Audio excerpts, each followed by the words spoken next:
What's going on, everybody? Mr. Berry, 0.5 notes, operations with functions. We are ever so slowly getting into our Algebra 2 content. Obviously, we're doing certain things with functions here, and the main focus is going to be adding and subtracting, multiplying and dividing, and what that looks like, how to read that out loud as well. So I have a lot of things already written down on your notes, but the main thing here is that I'm going to focus on f of x and g of x being two different functions, and then the things that I can do with it. So in this situation here, we're going to go ahead and just begin. I'm starting up here where I'm reading f plus g of x. And so when I take a look at that, what that means is I'm just going to take the two different functions and add them together. In this scenario here, I got x squared minus 9 plus x plus 3.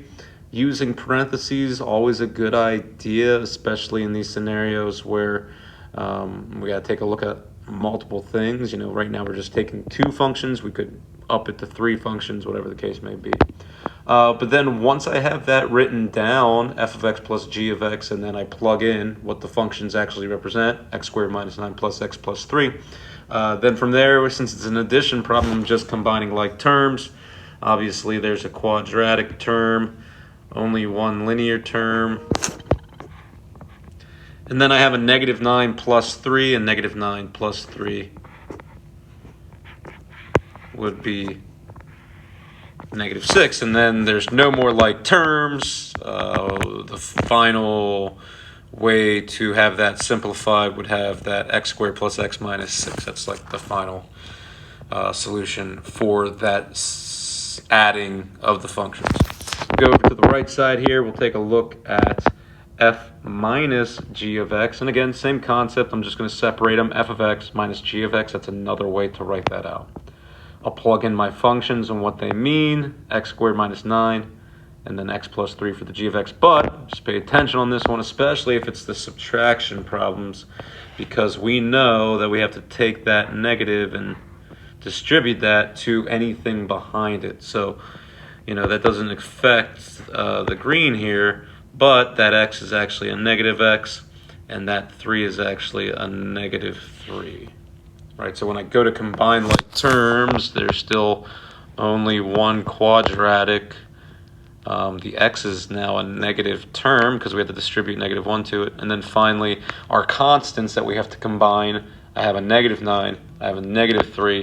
Altogether, that would make negative 12. So it does adjust the final solution on this. But again, f minus g of x would be x squared minus x minus 12. I'm going to hop down to the multiplication, f times g of x. And again, I like to rewrite these. That's what you're seeing in the black here. F of x times g of x.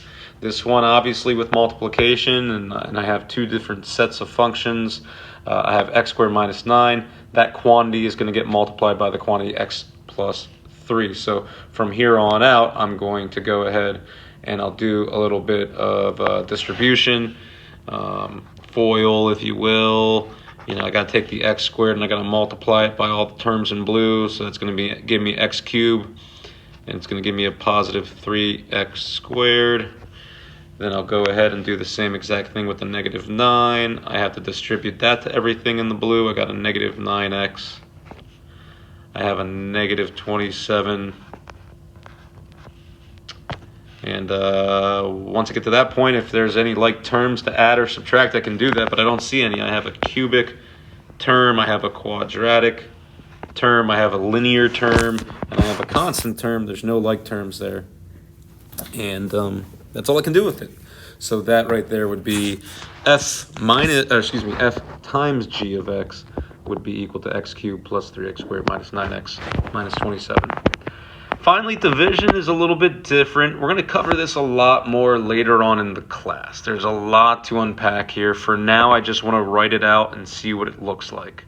But I promise you that later on in this class, we're going to do a lot with the potential for dividing here and what this looks like. It's actually called rational functions. It's a unit later on in the class. But for now, f divided by g of x And then, we can always just take the g and flip it, like whatever's being requested of you.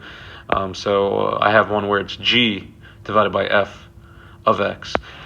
Here, again, I'm not going to do much of this right now. I'm going to let you know that these are my final answers, but I got to pay attention to the location of the function, right? So if the f function is on the top, put it on the top. If the g function is on the top, put it on the top. So that is our basic components there. I can do a little bit of addition, subtraction, multiplication, and division, those basic operations with functions. Take your time, write it out. And like I said, I would recommend maybe sending yourself a signal, take a moment, show your work, write out exactly what it is that I'm doing before actually plugging things in for our functions.